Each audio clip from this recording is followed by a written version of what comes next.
Today I'd like to talk about high blood pressure and what exactly you can do about it. Hi, I'm Jeff Chand, acupuncturist, practitioner of traditional Chinese medicine and Qigong instructor. High blood pressure affects about 29% of North Americans, which means about 75 million Americans are affected by high blood pressure. Quite often it's thought about as being a male disease, but men and women are affected by high blood pressure at the same rate. And children are being affected by high blood pressure these days as well.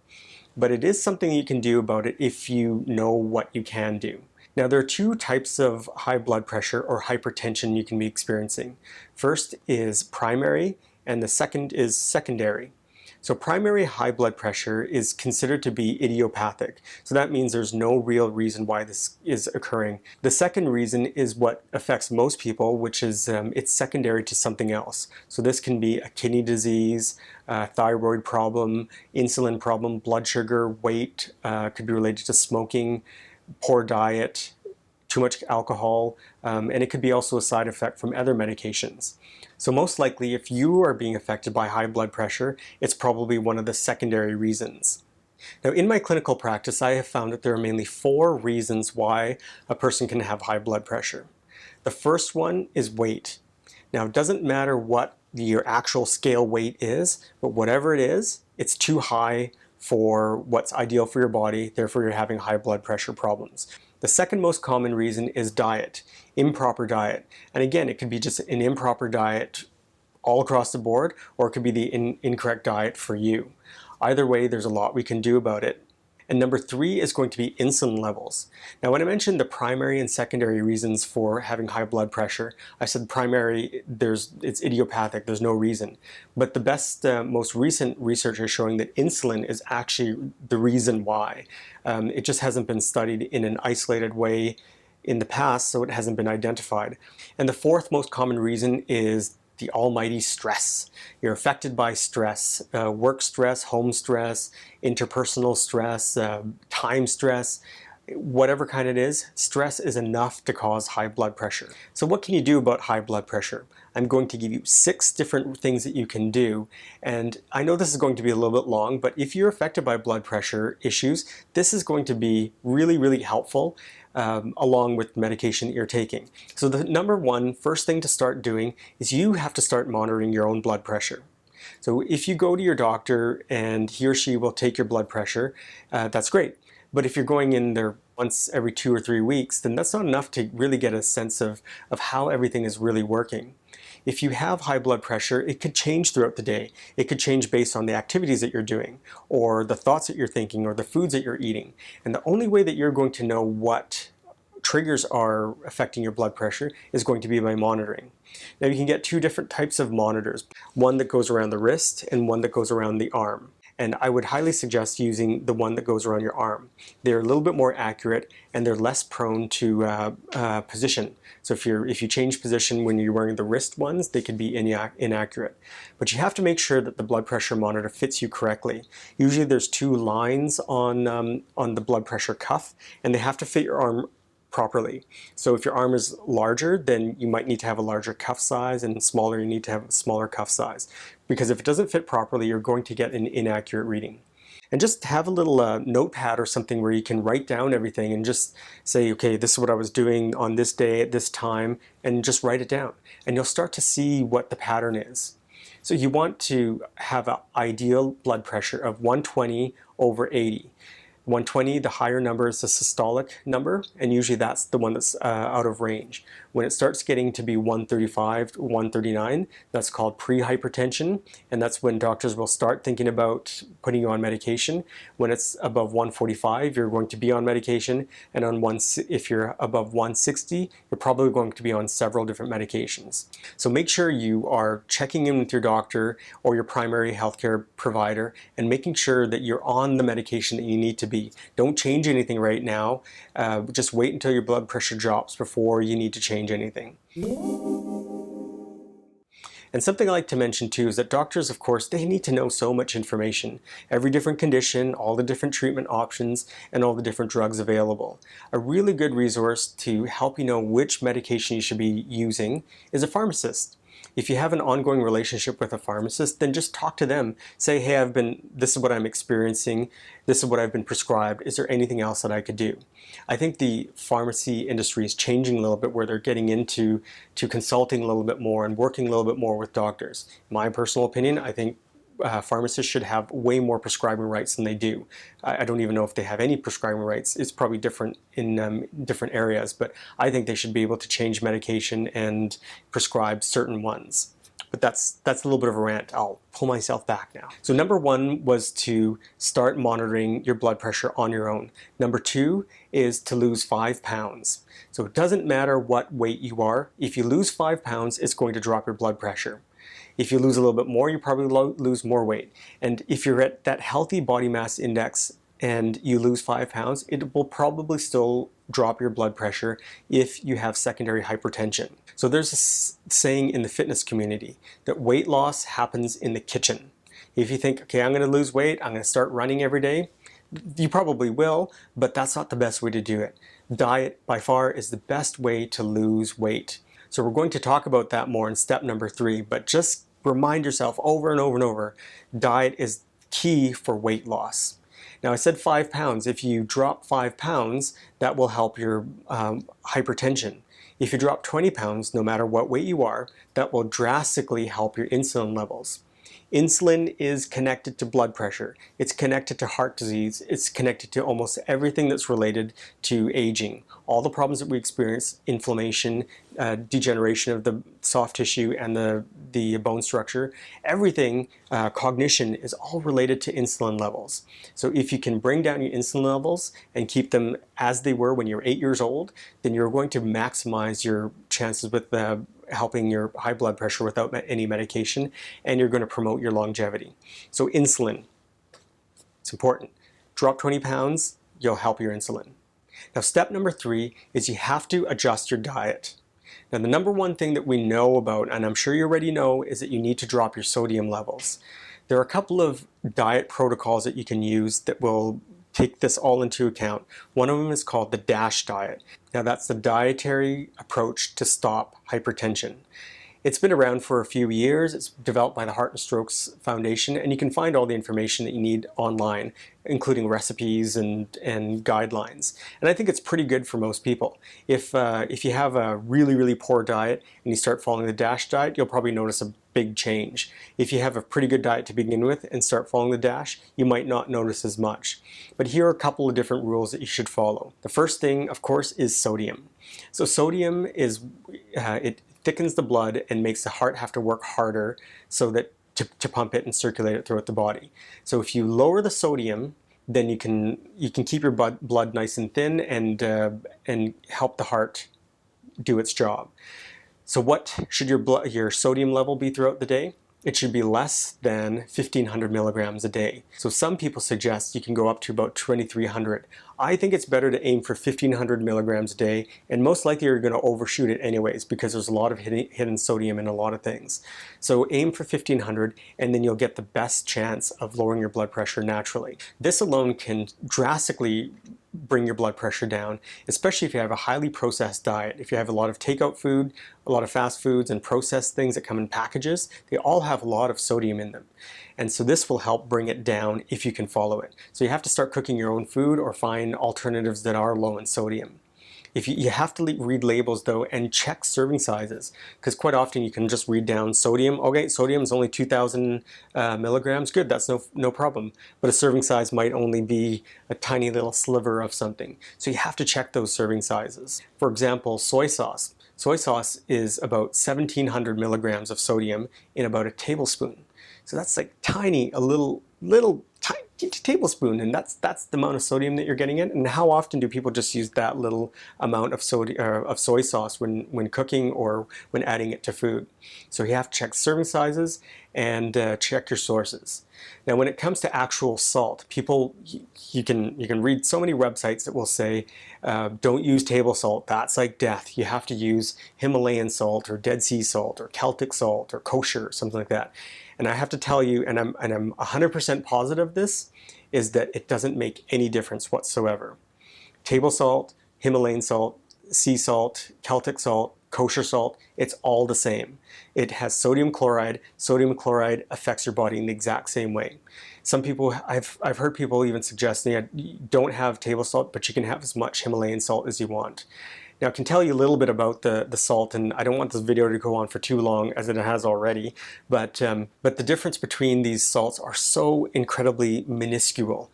People will say with these other alternatives that you're getting more minerals, and that's true, but you're getting a trace amount of minerals, and I'm talking 0.0% difference between table salt and these other alternatives. Himalayan pink salt is the only difference between that and regular salt is that it has iron oxide in it, which is what rust is, which is what gives it that nice pink color.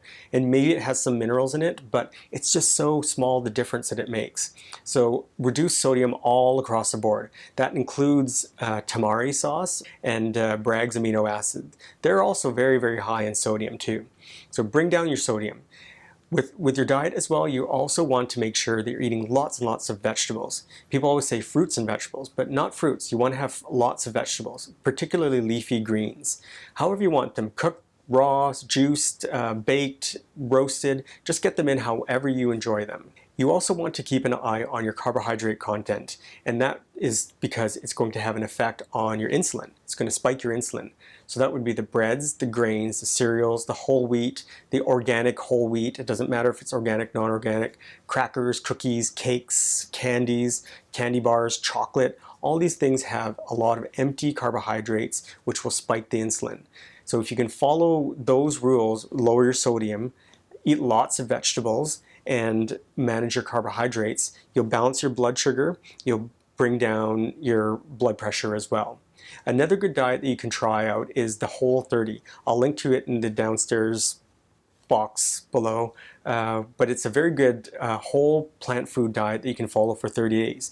Give that a try. There's tons and tons of recipes out there online. You can probably find a lot on Pinterest, and follow that, and you'll really, it's a very tasty diet, and you'll feel really good if you're following it correctly. So you can try those two diets, the DASH diet or the Whole30 diet. You also want to make sure that you're getting enough good essential fats. So we have the two types of fats, the good fats and the bad fats. And we have enough bad fats in our diet, we need the good fats. So those are going to come from nuts, seeds, fish, olive oil, nut oils, hemp seeds. So there's a lot of different types of oils that you can get in healthy fats, but we just need them in our diet. You don't necessarily need to supplement healthy fats if you can get them in your diet, but if you can't get them in your diet, then you're going to have to supplement them. A really good source is of course salmon, if you can get it, but another one is actually sardines. Sardines. Now I haven't figured out a really good foolproof way in order to prepare sardines that everybody's going to like. So if you know a good way to cook and eat sardines, let me know in the comment section below, because I'm still looking for different ways. I don't mind the taste of them, especially the plain ones or the ones that are in mustard sauce or tomato, but they're a little bit higher in sodium. So just the plain ones, to me, I like them. But if you have any other ideas, I'd love to hear what they are. So number 1 was to monitor your blood pressure. Number 2 was to lose 5 pounds. Number 3 was to adjust your diet. And number 4 is to supplement. Now you can drastically affect your blood pressure by just supplements alone. So here are the most important ones. The first one, and this is backed by clinical research, is essential fats. So fish oil specifically. If you are a vegetarian, then you can try to, you will have to look at vegetarian sources that usually come from flax oil and maybe hemp seed oil. But if you're not a vegetarian and you don't have a problem with it, I would highly recommend having fish oils instead of the non-vegetarian or the vegetarian ones. The active ingredient in fish oils is EPA and DHA, and you need about 1,000 milligrams every day in order to give your body what it needs to help lower the blood pressure. Which is, again, back to my sardine friend, you're getting about 1,500 milligrams of EPA and DHA in one can with a very few calories and lots of protein. So that's why eating actual fish is much better than supplementing, but if you can't, 1,000 milligrams of supplements every day. I would really encourage you to try to find fish that comes from sardines, anchovies, and the smaller fish, as opposed to just getting salmon oil. It doesn't matter if it's wild or not, but you want to make sure that your fish has been tested for heavy metals. The next supplement to take if you're having problems with blood pressure is magnesium. Magnesium you want to take about 500 milligrams a day. You can break that up into two different dosages, so 250, 250. Now you want to make sure that you're having magnesium chelate, not the other magnesium. If you have the other forms of magnesium, it'll draw water to the intestines, which will lead to what's called disaster pans. So magnesium can be used as a very powerful laxative, which is not what we want. Another way that you can use is magnesium oil, but it's not always that easy to find. You can check your local health food store and see if you can get magnesium oil, and you can put it on your skin, and it gets absorbed through your bloodstream, and it bypasses the stomach, so you won't have any intestinal discomfort. You can also get a spray too that you can spray on people who are just walking by. You can give them a little spray. The next supplement you should be taking is coenzyme Q10.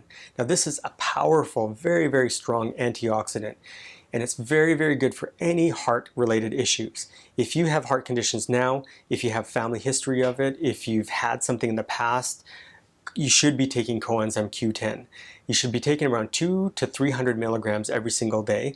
And that's okay these days because the price has come way down. It used to be very, very expensive, but now I think sources have changed, so coenzyme Q10 is much more affordable, and you should be taking it if you have any hint of blood pressure issues. Now, quite often when you read about blood pressure problems, you come across potassium, and they say, make sure you eat enough potassium. And so the first thing people say is have bananas. Now, bananas are a source of potassium, but you also are getting that huge hit of sugar.